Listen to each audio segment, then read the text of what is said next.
Hello everyone, Elijah here. I'd like to welcome you all to another Epic 7 video. Today I'll be talking about my thoughts on the two new units that we just got revealed, being Lua and our Astromancer Elena. I'm really excited for these two units. I really think they look really cool. They have really cool kits. So let's go ahead and get started with Lua. Let's check out her little intro preview with her S3 animation. Don't worry. If you just do what I say, you can have everything your heart desires. You weak, pitiful thing. Suffer an eternity of pain. It's all going according to plan. Yeah, I just love the design of this hero. When I saw her released in the story, I was like, I really hope they make this person into a hero. They did, and they did not disappoint with her kit. I really like her kit. Let's go ahead and go into her stats, because I do want to make one point, right? I mean, she has like high HP, defense, speed, 120 speed, which isn't like, your Rands or your Paras, but she is one speed less than C. Lilius, and I was thinking to myself how she could potentially speed contest most C. Liliuses. It just really depends on your gear, right? She's only one speed less, and then at that point it's just speed RNG on who goes first. So I really think she could be like the next big opener in a way because of her how strong her S3 is, or how strong I think her S3 is. And I'm excited to use her. I'm definitely going to test her out on release. I'm definitely going to be pulling for this hero for sure on release day. But going to her skills, her S2, Butterfly Reaver, I don't even know. We're just going to ignore that. But attacks enemies, dispelling 2 buffs. So this is really good. So I guess if there was a, you know, what is it? Like a mediator Calric that went before her, don't have to worry about that 2-turn immunity or anything like that, right? A DJB that could have gone before her, there's a lot of different units that applies 2-turn buffs. So get rid of two buffs and then put them to sleep for 1 turn. This honestly, I think, is a way so that she does not have to worry about Politis. I feel like this is the main reason why this skill exists, is so that she doesn't have to worry about Politis, and then she goes into the extra turn to do her S3. I feel like that's the main reason why this exists. This also can shut out a lot of other units, right? Um, yeah, this could shut out a lot of the other units if you have I'm trying to think about, because the mediator, it wouldn't really work because he'll just cut in front, right? But then again, he won't. It wouldn't matter because of her next skill, our S3, where there's Sweet Talk, which dispels 1 buff from all enemies. So if there's a lot of buffs, well, guess what? There's another buff that's going to get taken away. And it increases skill cooldown by 1 turn, while also inflicting Beguile. Now, I don't really think the Beguile or the increasing speed of all allies is really the bread and butter to our kid. I definitely think it's the increasing skill cooldowns by 1 turn. This can really shut down a lot of units that are really reliant on putting up skills the moment they take their first turn, right? Taking a dead turn just ruins a lot of units. And in some instances, it makes the unit completely useless, right? See Lilius, if she doesn't get her stuff up, and if she doesn't necessarily with her S1 pull in somebody that's a good DPS or something like that, then the Sea Lilies can easily be just taken out of the fight, or their DPS is going to be taken out of the fight, or anything of that sort, right? So I really think this is really strong. And this is done in a way that I wish Sharan in a way was done. The green unit, the green Soul Weaver that they recently released, Sharan, I'm not for sure how to say it, but her issue is that before she can decrease school cooldowns, she can just get, cleanse. Like the enemy team could just cleanse, right? Lua actually has a chance to be built super fast in a way so that she takes the first turn and then sleeps somebody and then decreases everybody's school cooldown, right? You don't have to worry about Politis in the way that C. Lilius has to worry about Politis, right? Because of the fact that, a lot of degen Politises are being built. And I feel like this is a way to kind of deal with that while also still taking the first turn, having an opener that has some type of impact, right? Decreasing or increasing school cooldowns by 1 turn, right, is kind of like a really big thing. Um, and then you have Beguile, which at the end of the turn deals additional damage to all allies. This is okay, right? It's like the Venom effect, except it doesn't apply injury. Um, I think this is just another way for her to deal damage and just to have more impact other than increasing school cooldowns by 1 turn, in my opinion, right? Another thing that she has that I really feel like is really useful, if it does land, is her S1, how it decreases defense for 2 turns. This is really big, especially if she turn cycles really fast, like if she laps and she S1's defense break and then, gets followed up by any type of DPS, they're like killing whoever. So this is definitely a really good, in my opinion, aggro drafting unit, right? If you play aggro, I really think this is a really good unit to have on your pool, just in case, because C. Lilius and Priera tend to get, well, Priera gets hard countered by like 100 different things, right? And then you have C. Lilius who has to deal with also so many more counters that she has to deal with. So I think this is really good. And because her S3, oh, I need to go backwards. Because her S3 gets rid of, dispels 1 buff, a unit like Bunny Dom, you don't necessarily have to worry about the immunity for the extra turn because she'll dispel the immunity. I'm pretty sure she'll dispel the immunity before the barrier. If not, then yeah, counter it, but I'm pretty sure it's the immunity and then the barrier. And also, I could not forget the slow burn. Ignore FRES. This is major. This is really big. This is game changing. Ignoring FRES is such a good slow burn to have because you can get away with building somebody like Lua with no or little effectiveness because of the fact that she can just soul burn, right? You pair her with a Taga Hells or a book or something like that. You pre-ban Bellion and probably like Designer Lilibet because I think Designer Lilibet would be super annoying to deal with. Actually, I feel like Designer Lilibet, you can deal with it, right? Because you'll just increase the skill cooldown of her S3 so that she can't even do that, right? She might cleanse herself, but she won't be able to cleanse the team. This is actually really big. Now that I think about it, yeah, if you ignore FRES, Designer Lilibet will still have, you know, a turn on her S3, so she has to wait another turn. This is actually a really good setup.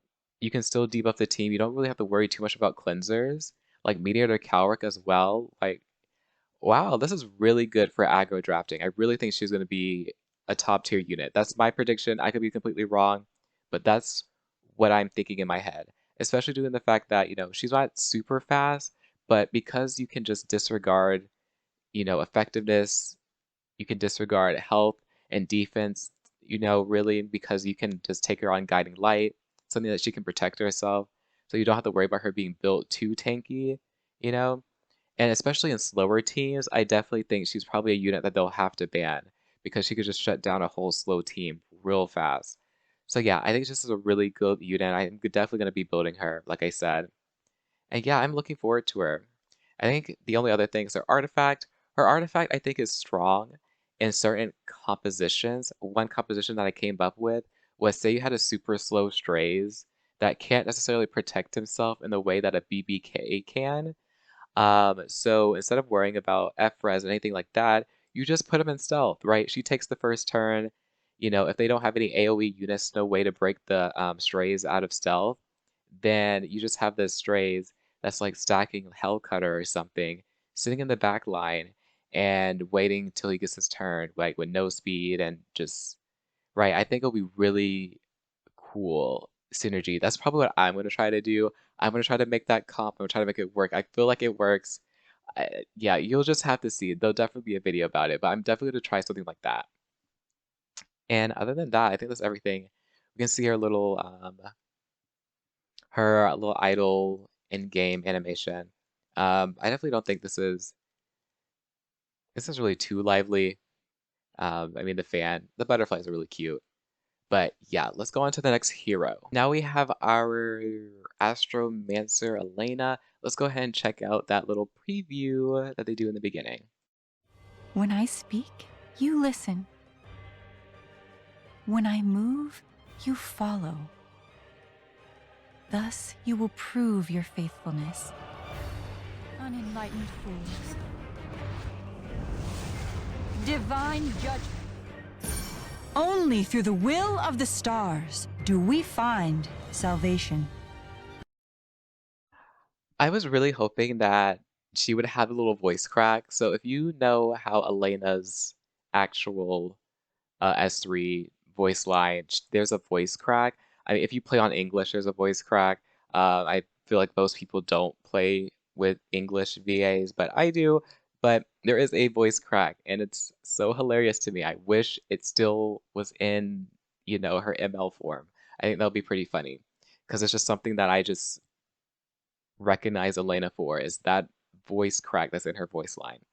But yeah, we have our ML Elena, and honestly, in a way, this is just my opinion. I feel like them making her a DPS is a way to balance this unit. Because of the fact that I feel like at least in I don't know, because it was weird. It was really weird how they had this unit be a DPS, but in their showcase, they have her built as a tank, right? They have her built like very high HP. She has like 17k HP. I guess they could be building her like a bruiser, but she has like super high crit chance. She has extra crit damage, attack percent, and like attack percent, and print concentration, but they are building her probably more for the tankier effectiveness side, which I thought was crazy to build this unit like that, but then have them be a DPS. I feel as though her damage multipliers could be insane, but they just didn't want to showcase that for their little video demonstration. That's my guess. We'll just have to see. I'm really speculating about this because I thought it was really weird how they have this DPS unit and not have them be built like a proper DPS, right? I'm imagining this unit sitting on Guiding Light, probably like 230, 240 speed, just faster than slower, tankier, like counter teams. Actually, let's go ahead and get into her skills. Before I go into that whole spill, let's get into her skills. And Rage Star Redistribution, attacking all enemies, decreasing buff durations by 1 turn, so immunity is still a useless set because of stuff like this, before restricting and making them unable to counterattack for 2 turns. And then you have the increased hit chance by 35%, and then the skill obviously could not trigger a counterattack. That would really suck if the skill, you know what I mean, if she got counterattacked to death before even applying the debuffs. You know what I mean? Like it wouldn't make sense. So I'm glad this is in there.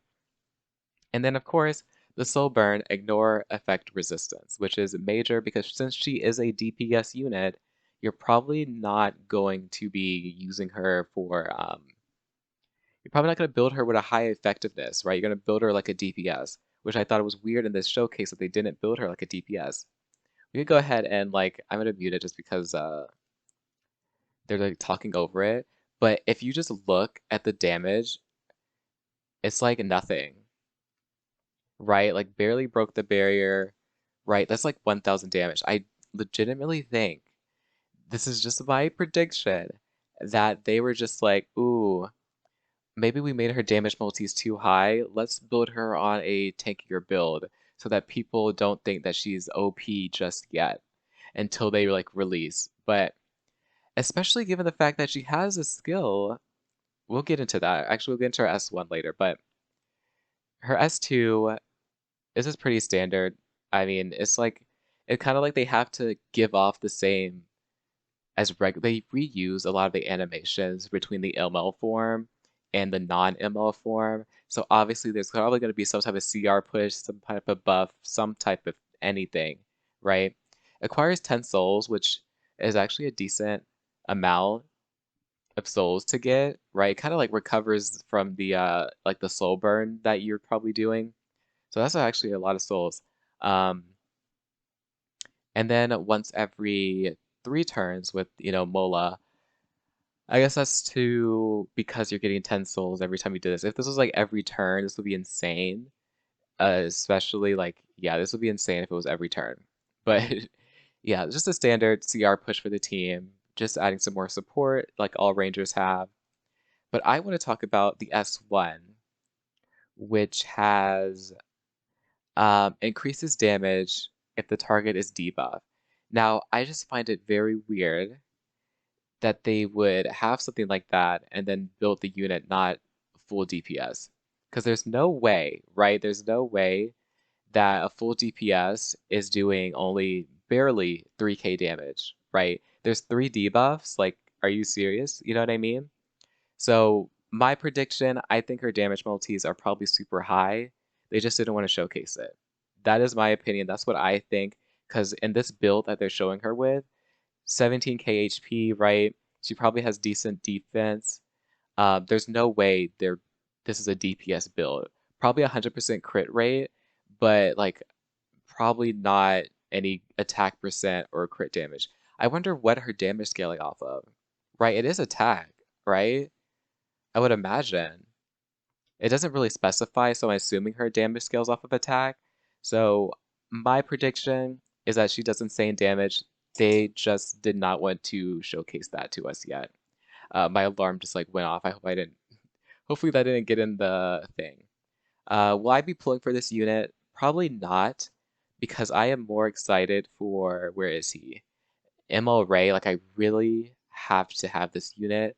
Ray is one of my favorite RGB units, and I'm just hoping that his ML form is OP and amazing. I really hope that he's the unit that like shuts off healing, kind of like how Bellion just like you're unable to counter or not counterattack, like you're unable to get souls. Ray has some crazy stupid passive that's like you're unable to heal, right? I think it would really go against what he is, which is his normal form is like a cleanser and a healer and stuff like that. Something completely opposite. But enough of Ray. I could talk about Ray for years. But yeah, then we have our little idle animation. He little plays her little harp. That's kind of cute. But other than that, that's everything for this video. I just want to talk about my thoughts with these two units and my opinions of what I'm looking forward to. I hope to see you all in the next video, and I will catch you guys later.